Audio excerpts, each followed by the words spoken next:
اللہ تعالیٰ نے جو انسان پیدا کیے ہیں ان کے مزاج مختلف ہیں.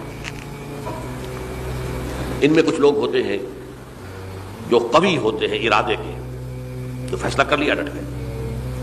کچھ لوگوں میں وہ قوت ارادی اتنی مضبوط نہیں ہوتی، وہ ادھر ادھر سوچتے رہتے ہیں. کچھ لوگ جسمانی طور پر بہت توانا ہوتے ہیں، کچھ لوگ جسمانی طور پر پیدائشی طور پر کمزور ہوتے ہیں. تو اگر کوئی قوت ارادی کمزور رکھنے والا شخص ہے، وہ بھی تو اللہ کی تخلیق ہے، اللہ کا بندہ ہے، خطاؤں کا ظہور ہو جاتا ہے، توبہ کرتا ہے، پھر کچھ عرصے کے بعد پھر خطا کا ظہور ہو جاتا ہے، پھر توبہ کرتا ہے. تو ہم تو یہ سمجھیں گے کہ ایک حد کے بعد پھر اس کی توبہ قبول نہیں ہونی چاہیے. لیکن حدیث سنیے. وعن ابی ہریرہ رضی اللہ تعالی عنہ قال قال رسول اللہ صلی اللہ علیہ وسلم ان عبدا اذنب ذنبا، یقیناً ایک بندہ جو ہے وہ ایک گناہ کرتا ہے.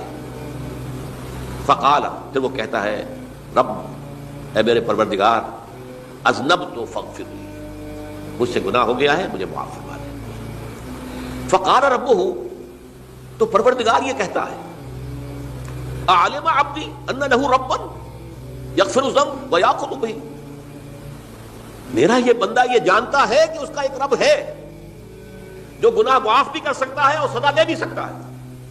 کیا معنی ہوا؟ گناہ اس نے کیا ہے لیکن جانتا ہے اللہ کو کہ وہ معاف بھی فرما سکتا ہے، تبھی تو وہ اللہ سے معافی کی درخواست کر رہا ہے. اس کے اس جاننے کی بنیاد پر، اس کے اس علم کی بنیاد پر، اس کے اس ایمان کی بنیاد پر فرمایا غفرت لعبدی، میں نے اپنے بندے کو معاف کر دیا. ثم مکث ماشاء اللہ، پھر وقت گزرا جتنا کہ اللہ نے چاہا. ثم اذنب ذنبا، پھر اس سے گناہ ہو گیا. فقال رب اذنبت ذنبا فاغفر، پھر کہتا ہے پروردگار مجھ سے گناہ ہو گیا، پھر مجھے معاف فرما دے.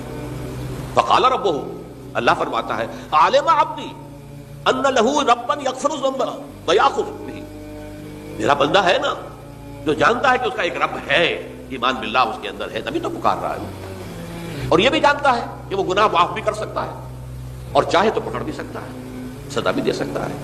تو فرمایا، اللہ تعالیٰ فرماتے ہیں میں نے فرمایا کہ میں نے معاف کر دیا. ثم مکث ما شاء اللہ، پھر ایک عرصہ گزرا اس کے بعد. ثم اذنب ذنبا، پھر اس نے گناہ کیا. قال رب اذنبت ذنبا آخر، اس نے کہا پروردگار میں نے تو پھر ایک اور گناہ کر دیا، فاغفر لی، مجھے بخش دے. فقال اعلم عبدی ان لہ ربا یغفر الذنب ویأخذ بہ، میرا بندہ جانتا ہے نا کہ اس کا ایک رب ہے جسے وہ پکار رہا ہے، کہ وہ جانتا ہے کہ اسے اختیار حاصل ہے کہ چاہے تو بخش دے اور چاہے تو پکڑ دے. اس کے اس علم، اس ایمان کی بنیاد پر میں نے اسے معاف کر دیا. ایک اور حدیث، میں نے چونکہ اس گفتگو کے لیے ان احادیث کا تفحص کیا ہے، یہ تو بہت ہیں حدیثیں، میں نے ان میں سے کچھ چنی ہے.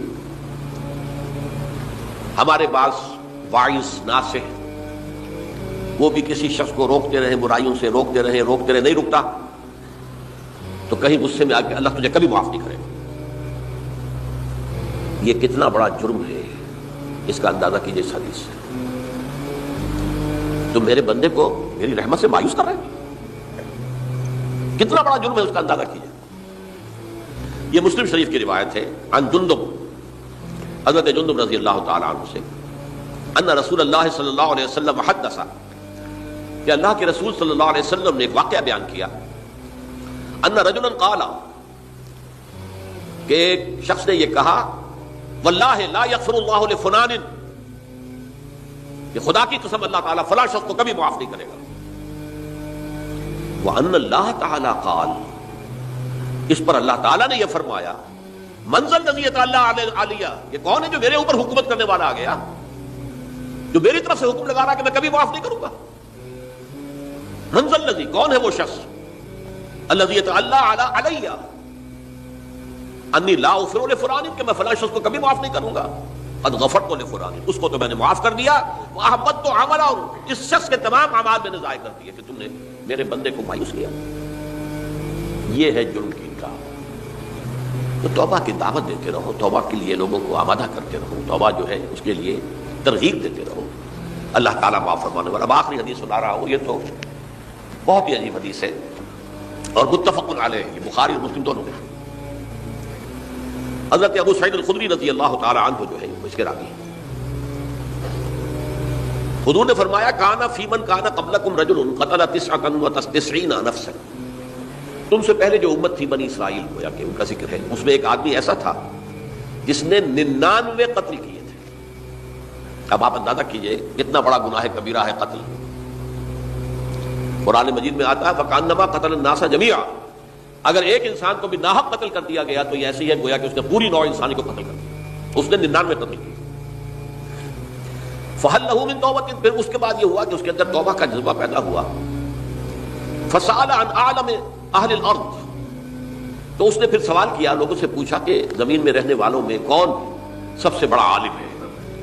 فدل علی راہب، تو اسے بتایا گیا فلاں راہب فلاں جگہ پر ہے، وہ بہت نیک ہے، بڑا عالم ہے۔ فاتاہ، وہ اس کے پاس آیا، فقال انہ قتل 99 نفسا فہل لہ من توبہ، انہوں نے کہا دیکھیے راہب صاحب میں نے 99 انسان قتل کیے، اب مجھے یہ بتائیے کہ میرے لیے توبہ کا کوئی امکان ہے؟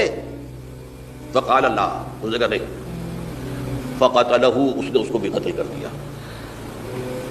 فکمل بہ 100، اپنی سینچری مکمل کر لی، مطلب 99 کے بعد ایک کی کسر تھی، اس کو بھی قتل کیا، 100 پورے کر لیا۔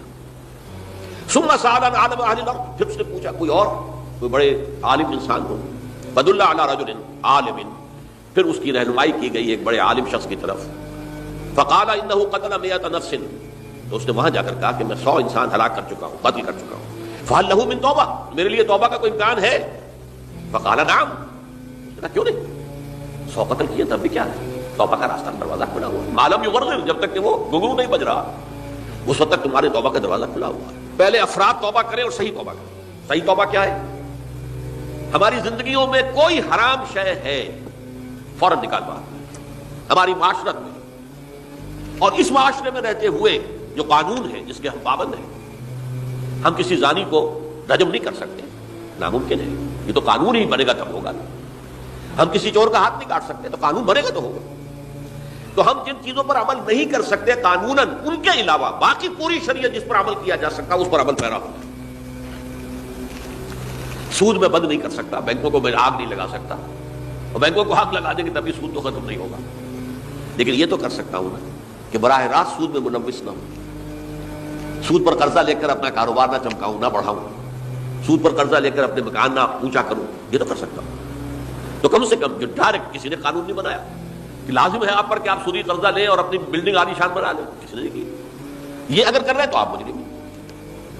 آپ کے معاشرے میں کوئی قانون نہیں بنا کہ پردہ ختم، برقع حرام، مصر یہ ترکی میں تو کر دیا گیا، برقع حرام، وہاں تو سر کو اوپر جو ہے ڈھانپنا جو ہے، سکارف لینا بھی ممنوع ہے، یہاں تو نہیں ہے۔ پھر یہاں جنہوں نے چھوڑا ہے مجرم خود ہے، یہاں تو اللہ کا شکر ہے کوئی ایسا مصطفیٰ کمال پیدا آج تک نہیں ہوا ہے کہ جس نے ان چیزوں کا حکم دیا۔ ہاں ترغیب ہے، ذرائع ابلاغ کے ذریعے سے، فحاشی ہے، اریانی ہے، لیکن چوز آپ خود کرتے ہیں، فیصلے کا اختیار آپ کا اپنا ہے۔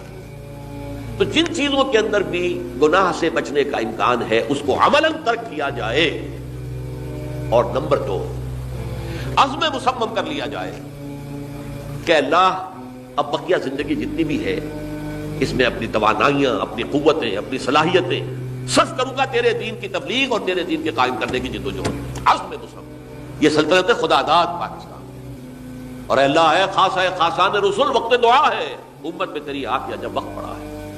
میں اپنے احساسات جو ہیں آپ کے سامنے الفاظ میں بیان نہیں کر سکتا۔ یہ جب یروشلم کی تباہی ہوئی تھی جس کا میں نے ذکر کیا ہے، 6 لاکھ انسان قتل ہوئے تھے، اور 6 لاکھ کو نبوکدنضر جو تھا وہ ہانک کر بھیڑوں بکریوں کی طرح بیبیلونیا لے گیا تھا۔ اس سے پہلے کتنے ہی نبی اہل کتاب کے وہ کہتے رہے تھے کہ ہوش کرو، توبہ کر لو، بلکہ ایک جگہ کے الفاظ یہ ہیں درخت کی جڑ پر کلہاڑا رکھا جا چکا ہے، اب بھی ہوش میں آ جاؤ، ہوش میں نہیں آئے۔ دنیا پرستی جو بھی ان کے نفس پرستی جو بھی ان کے اوپر مسلط ہو چکی تھی، اس نے انہیں توبہ نہیں کرنے دی، تباہی و بربادی ہو گئی۔ آج ہماری نگاہوں کے سامنے عراق کے ساتھ کیا ہو رہا ہے، بغیر اس کے کہ کوئی جرم ہوتا، بغیر اس کے ہم تو بڑے بڑے جرم کر چکے ہیں ان کی نگاہ میں۔ نان پرولیفریشن ٹریٹی جو ہے اس کے خلاف ہمارا عمل جا رہا ہے پوری دنیا کے اندر، انہوں نے کہا کہ ہم اس کو ایٹمی صلاحیت کو نہیں پھیلنے دیں گے۔ وہ ایک خاص وقت میں افغانستان میں انہیں ہماری ضرورت تھی اپنے اصل دشمن USSR اپنے مقابل کی طاقت کو ختم کرنے کے لیے، اس وقت انہوں نے اپنا منہ جو ہے پھیر لیا تھا، نہیں دیکھا تھا، اور ہمارے ہاں اللہ کی یہ رحمت آ گئی کہ ایٹمک صلاحیت بھی حاصل ہوئی، اور پوری دنیا میں شاہ عبداللہ نے کہا تھا، پرنس عبداللہ نے، کہ یہ آپ کا نہیں ہے، یہ جو نواز شریف صاحب سے جب اس کا ہم نے دھماکہ کیا ہے، یہ بم آپ کا نہیں ہے، یہ پوری امت مسلمہ کا بم ہے۔ کیسے یہ برداشت کر سکتے ہیں یہودی اور یہودیوں کے اعلی کار عیسائی، خاص طور پر Protestants, west white Anglo Saxon Protestants? تو سمجھ لیجئے کہ پاکستان کی جڑوں پر بھی تیشہ رکھا جا چکا ہے۔ یہ میرے احساسات کی اس سے کم میں تعبیر ہو نہیں سکتی، لیکن اب بھی امکان ہے، اب بھی امکان ہے، اب بھی امکان ہے۔ توبہ کرو، توبہ کراؤ، مل جل کر طاقت بنو، کوشش کرو کہ یہاں اسلام کا نظام آ جائے، اور اس اسنا میں بھی دعا کرو اللہ تعالیٰ سے کہ اللہ ہمیں مہلت عطا فرما دے، ہمیں کچھ اور مہلت عطا فرما دے، اے اللہ ہمیں کچھ اور مہلت عطا فرما دے۔ بارک اللہ لی ولکم فی القرآن العظیم ونفعنی وإیاکم بالآیات والذکر